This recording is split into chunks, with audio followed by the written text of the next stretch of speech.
Last night I had the privilege to join many folks from Aztec, Farmington, and throughout San Juan at a candlelight vigil.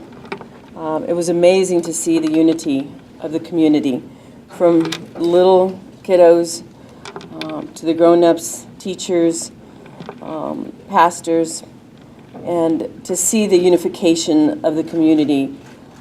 Healing is starting, it's beginning. I know it's going to be a long time, but there are many services that are available, many resources that are available, and they're listed on pulltogether.org. Please don't feel that you cannot reach out and ask for help. Don't feel embarrassed or shamed. There's nothing to be embarrassed about. We all struggle through these difficult times and need someone to talk to. We also want to keep the family in our prayers. Our deepest condolences go out to the family of Casey and Paco. But they have asked that they be given space by the media. They are struggling to accept what has happened. And so we're asking you if you will please not continuously attempt to contact them, to talk to them. They're barely processing this for themselves and the children within their own families. And that comes from the family, and I would ask that you please respect that. Yesterday we said that there would be more information and more answers today. We have those, and I will turn it over to law enforcement, but first I want to say how proud I am. I am proud of this community. I am proud of the Aztec Police Department and how quickly they reacted, as stated yesterday, within less than a minute to respond to a school, and were able to act in a way to prevent further harm to other children or teachers or staff.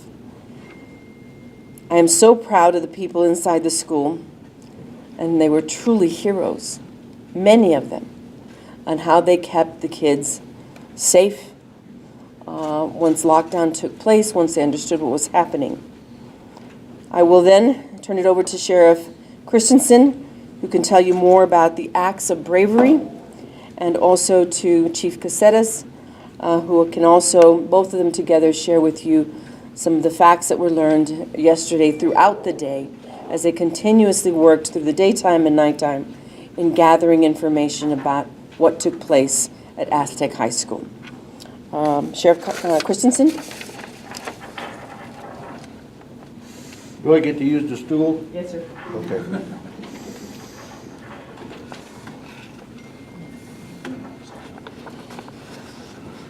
Ladies and gentlemen, again, this is a sad day, as yesterday was, but today we'll give you some information that you can work with and that'll solve some of the issues. I'm going to talk a little bit about the suspect and some of his intentions, and I'm only going to name this guy one time. The PIOs will give you all the information about him, but I want to make sure that you know that this is an act of cowardice. But his name is William Atchison. He's 21 years old, and it was a single coward shooter. This was a planned event. The gun he used was a Glock pistol that he purchased locally and legally. He lived in Aztec with his parents. He worked at a local gas station, and he planned this thing. I want to show you some of the things that we found on his person. He had a thumb drive that had some information on it. I'm going to show you a couple of things that he had on there, but the rest of it is still under investigation, has been turned over to the FBI for their computer forensics. Here's a photo of him. I'll leave that up there for a minute. Could you go back to the photo? Yes, sir. Thank you very much. There's a photo. I'll leave that up for a minute so you can get a shot of that. And here in a minute, I want to show you what he had written And I'm going to read the top part. He wrote this at 6:51 a.m. yesterday morning.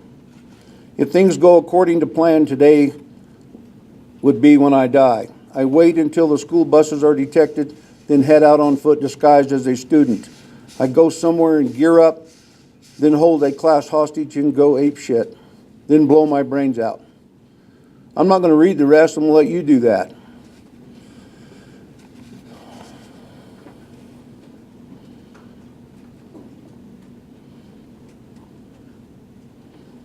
This is only a small portion of what shows his intent. Like I said, the rest is still under investigation and will be for some time. A little over 24 hours ago, we started this investigation, and we've conducted search warrants at his home, at computers, in different places. Men and women of the state police, the FBI, and the San Juan County Sheriff's Office, and other agencies that contributed been working their tails off to get this thing done. We wanted to be able to get this out to you as quickly as we could. I'm going to give you one of the search warrants. We found this in his home, in his trash can, in his room, and it's a note. It says, number 1, 620, work. And I can't. Pack up. Oh, it's pack up. And then 7 to 7:30 is prep. 7:30 to 8 walk. And 8 die. The reason we put this up there, I just wanted to show you the intent of this and how I don't think that we know so far that anyone else knew of his intentions. So, but we still have a lot of investigating to do. This is just a hair over 24 hours later, and we've uncovered quite a bit about this young man. I want to talk a little bit about the victims, not the victims so much as because you'll get plenty of time to do that, but the heroes, Aztec schools, they did an amazing job of locking down the rooms and following the training of an active shooter.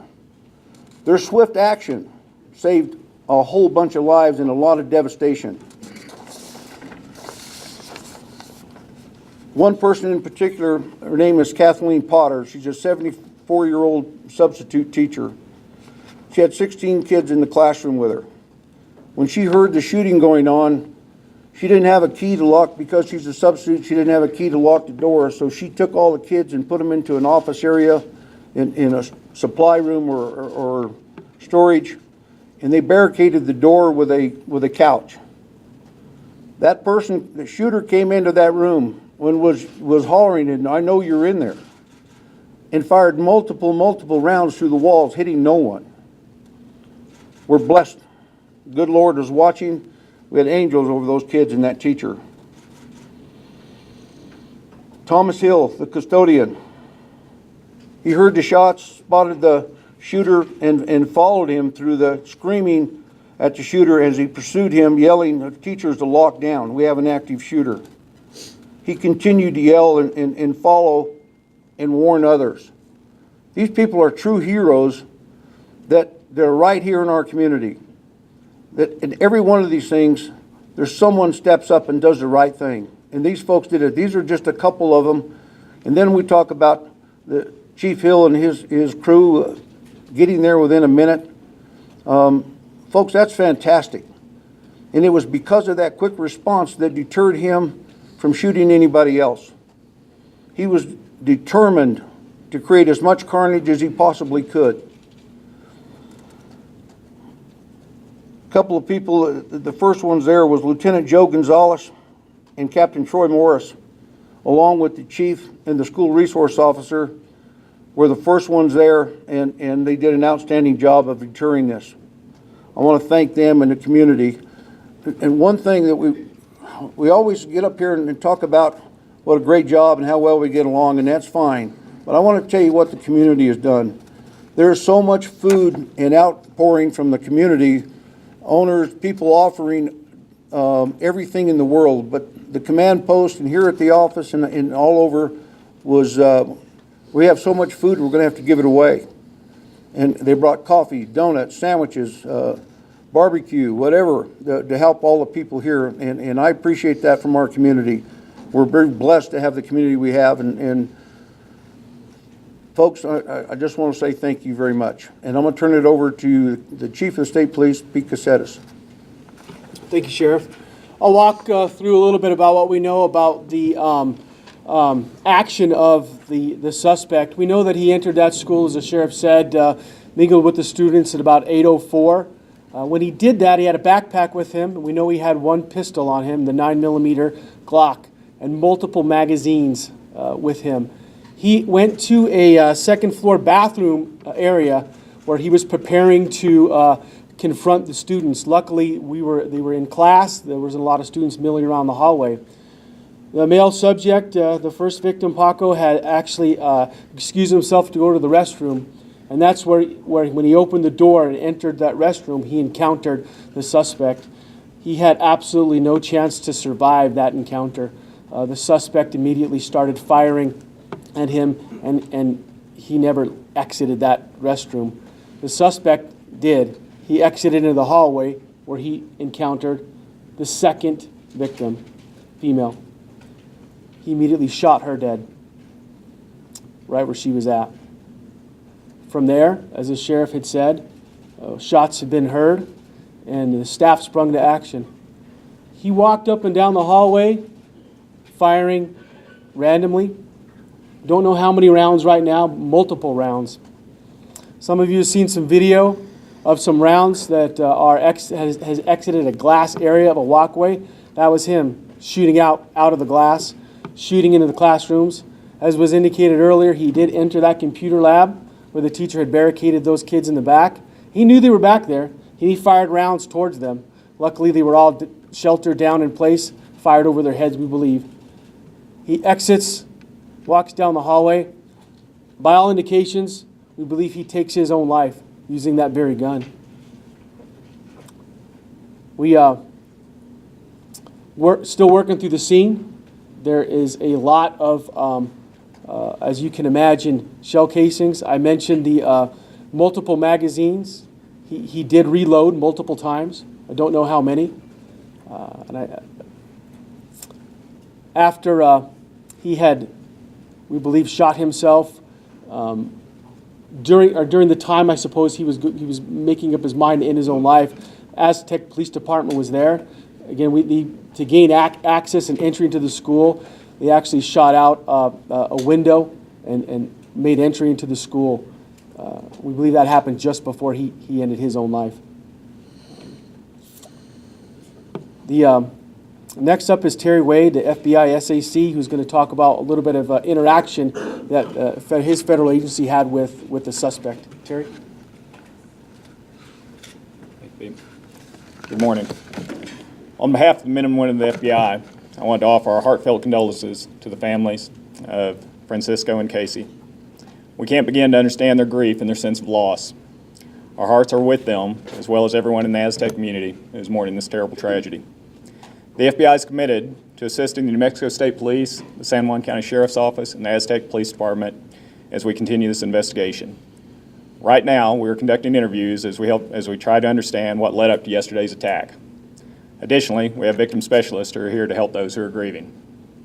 While this is still an ongoing investigation and we're somewhat limited on what we can talk about, we can share with you that we did have contact with the subject in March of 2016. The FBI opened an assessment after we received a tip about comments that he made on an online gaming forum, which were brought to our attention through a tip, as I said. The FBI undertook extensive database reviews to find information on him at that time. We then coordinated with local law enforcement and interviewed him along with some of his family. The assessment was subsequently closed after it was determined that no crime had been committed and there was no lawful justification to undertake further investigative steps. As frustrating as this is, it is important to note that absent suspicion of a crime or the necessary legal requirements, the FBI cannot initiate or maintain an investigation. Nonetheless, I can assure you and everyone here that this tragedy furthers our resolve to do everything in our power to protect the community Again, we offer the FBI's most sincere condolences to Casey and Francisco. At this time, we'll open it up to any questions. Can you tell us a little bit, sir, about his relationship, connection to the school? Did he attend the school? Did he have friends there? Why He was a former student there. He didn't graduate there. He started in Berlin, and his family moved to Aztec, and he had been a student at that school in the past. And then can you elaborate a little bit more about that tip you got that led you guys to investigate him? It was on a gaming website. I know you can't say a lot, but what can you say about that? There are a lot of different there are a lot of different gaming websites out there, different active shooter type of gaming websites, a lot of different things out there. Occasionally we'll get tips from other people that get on those gaming websites where people have put some sort of disturbing type of message.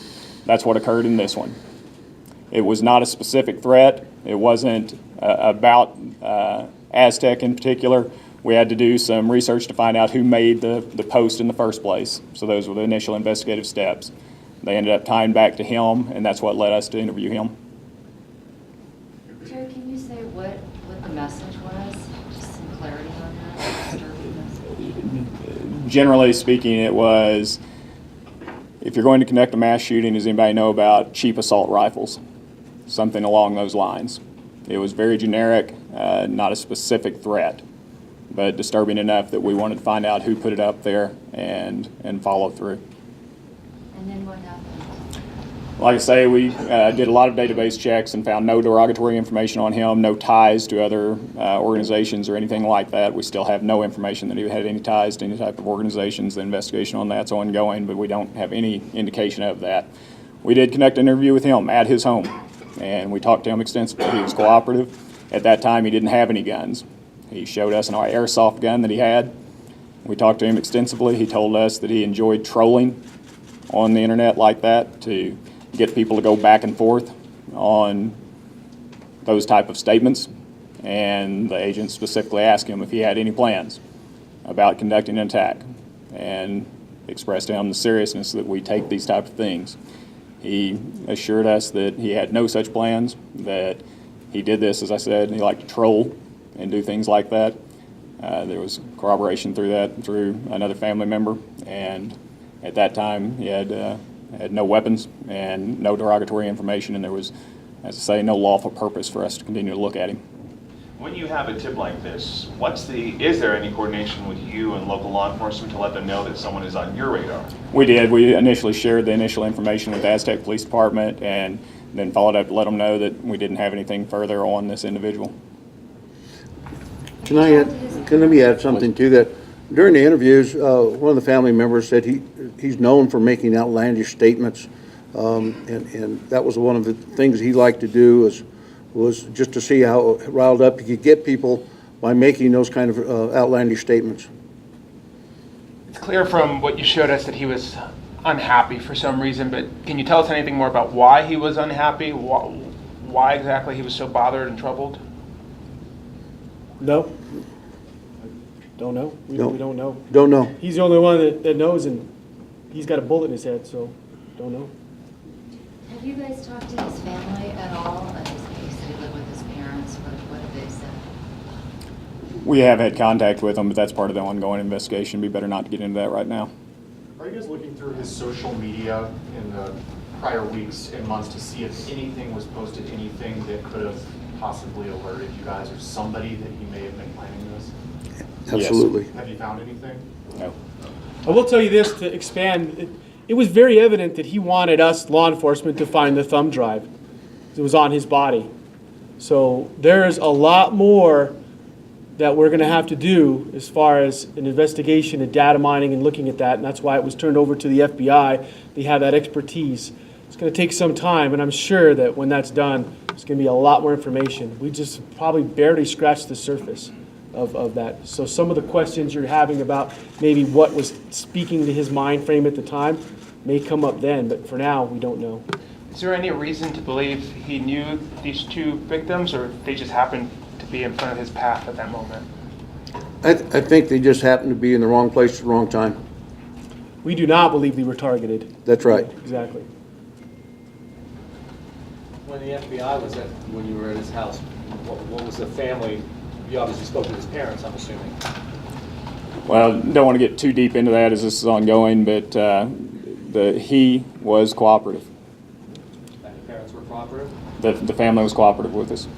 And I'll give you my opinion regarding Paco. It was an unfortunate circumstance that he entered that bathroom, but by doing so, he saved lives, because I believe the suspect would have armed himself with that weapon and walked right into a classroom, which would have been worse. And that in itself, that kid's a hero. Can you give us a scenario of how this person obtained access to the school, what he did, how long he was there before this started? I can tell you that he had planned this out. He knew what he was doing. We believe, as the sheriff had said, that he got to the school sometime before the buses had showed up, and he was able to mingle with the students, which again allowed him to walk in. He looks quite young in that picture that you saw, so he was able to walk into the school undetected. And from there, I already spelled out what exactly happened.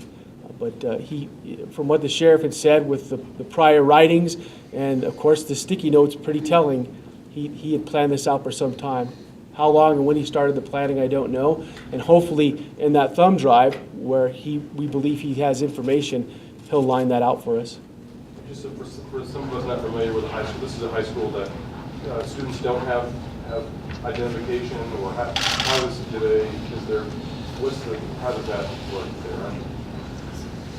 I don't know. Maybe the chief can answer that, but I can tell you, even if you're talking hundreds of kids assembling for class, it's very difficult to catch that in any school.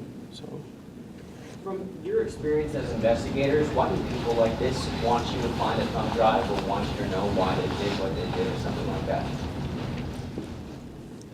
I think we see a lot of these folks that talk about notoriety. They know some of these other shooters who have gotten a lot of attention. That's why, as the sheriff talked about, we're not going to glorify his name. We're not going to put up pictures that he wanted out. But to speak to why, we'll never know. Can we go back? Have you searched his home and found any other documentation or images or anything else that might have described his intentions? Not that we can talk about right now. Sheriff, can we talk about the training that you guys have done? I talked yesterday with one of the county commissioners about there's so much training that happens in the high school. It's pretty remarkable that the shooter shot indiscriminately for a while and nobody else was injured. Did the training have anything to come into play there? Absolutely. I think between the police departments and the schools, they go through active shooter training all the time. They train for disasters, fire drills, things like this. Teachers instinctively did exactly what they were trained to do, and as a result, they saved lives and all the injuries. It was astonishing that 2 people lost their lives, but there were no other injuries to the students, and that was a miracle. Chief, can I ask you this question? Does the school have a resource officer, or you guys were there so quickly? A resource officer was with us, Heather Nibbs. There were the 4 of us that went there, and she was one of them that went there with us. She was not at the school at that time. Maybe one more. any more questions? We're about to end it. Just one for you, Chief. Can you talk about, just walk us through what you encountered what you saw, what you experienced? Before he does that, I don't think we can allow that, because we're still interviewing the witnesses. And if the chief goes into too much detail because he himself is a witness, we don't want to make sure and taint those interviews. I'm sure there'll be a proper time and place, but and that's a great question, but it's a little too early for us. These detectives behind you are working night and day. There's so many, can you imagine, so many kids to interview, so much social media was put out there. We got to run all that down. Even though the individual is dead, we still want to do what we need to do as far as law enforcement to answer all the questions for you in the community. So. Chief, can you talk a little about the victims? Anything you can tell us about them? I can tell you, I met with the families. I know your microphones are important. I met with all of the families. In Casey, I met with Grandma and Grandpa, maternal grandmother and grandfather at the vigil, and they spoke. I then met with them during the vigil, and I was informed by the grandfather how grandmother was buying clothes for her to travel to Florida because she was going to be performing as one of the national cheerleaders in the Orange Bowl. So they were buying clothing and, all the things that someone needs to be able to be there and perform. Mom and Dad obviously are extremely distraught. They really do want some space to process what's gone on. Also, I met with Paco's dad and Paco's brother and a couple of uncles and aunt, grandmother and stepmother. They talk about what a great kid he was with computers, and how it was always a competition and how fast you can type on that computer, and he was beating every kid in his computer class as well as his teacher. I mean, he was that good with computers. They talk about just what good kids they were, and that Paco had a job, Casey had a job, they both went to school as well, had extracurricular activities such as cheerleading. They seem to be just absolutely broken. I cannot imagine anyone being told that when you send your child to a school that they die in that school because some evil human being took their lives. The family is pulling together. I will tell you that through Crime Victim Reparation Commission, we have relieved the family of any costs for any burial. There are funds available when you are victims of such a horrific crime to be able to take care of those costs for them so that they can, move on with just grasping what's happened as well as beginning the healing process. I don't think anyone ever gets over this. It just changes how you live. And so I ask you all to keep the family in your prayers and your thoughts, and remember what it's like to put a microphone in their face when they just aren't ready to talk about it. They're not ready to talk to each other just yet. There's a lot of crying going on, and it's hard for them to just put their thoughts together, much less. And sometimes they're just not prepared to be on television. So I appreciate all your cooperation, and I thank you for respecting that. Governor, the shooter mentioned in his note hating the state of New Mexico. Do you have any response to that? I've always said there are evil people in the world. And just because they hated New Mexico, I'm sorry, that's not anything we can control. But the fact that you carry a gun into a school with multiple magazines and start shooting at innocent people, that to me is pure evil. And do we have any indication? I would imagine the school's going to be closed for several days. Do we have a basic timeline on that? I think it's closed up through the end of the weekend, of course. Today and what's today? Friday. I'm sorry. And I have the superintendent back there from Aztec School District. Can you let us know what your thoughts are on that? At this point, Governor, we've closed all schools, and then we are going to be late today to assess opening the rest of all of the schools, with the exception of Aztec High School, and such wait on Aztec High School until it's completely safe and put back to repair. Give a timeline on it. Sure. We're waiting to see about the rest of the schools make the decision. They're waiting for it this time to assess. Today, they're going to assess all of the schools and which ones they will be opening. Aztec High School will remain closed until it is safe, and they have made all the repairs that are necessary, and of course that the crime scene has been cleared. Now we're going to communicate that on social media, and we're working with the schools, and they're doing the same to all the students, and we'll do that on ours as well. And again, just so we're clear, was the weapon purchased before the FBI interview or after the FBI interview? It was purchased last month. Let me add one more thing, and I want to make sure that when we talk about the victims, the families of the two victims, that, listen, our hearts and prayers are with them. This couldn't imagine anything worse. But I want to tell you, we talked about heroes earlier. There were some heroes charging into that building wearing uniforms that their kids went to that school. And they didn't know whether or not that their kids were going to be the victims. They knew there was victims. but they still did their job, and when they got that job completed, then they asked, was it my daughter? Was it my son? That's important. And something, a tragedy like this hits everyone. Everyone knows. I got calls yesterday, and I was able to look at one of the voicemails I had. One of the family members called me, and I couldn't hardly hear him because he was sobbing so hard. I've been a good friend for 30 years or more. It's incredible how it touches everyone in this community. So, as the governor said, please have some heart when you're talking to the families and stuff, and realize how hard that is on those folks. Folks, thank you. I think that's it. Can I ask Terry one more question for you? Do you know, did he buy that gun himself, or did somebody else purchase it? Yes. It was him. He purchased it in his own name. Was it purchased legally? Yes. Thank you.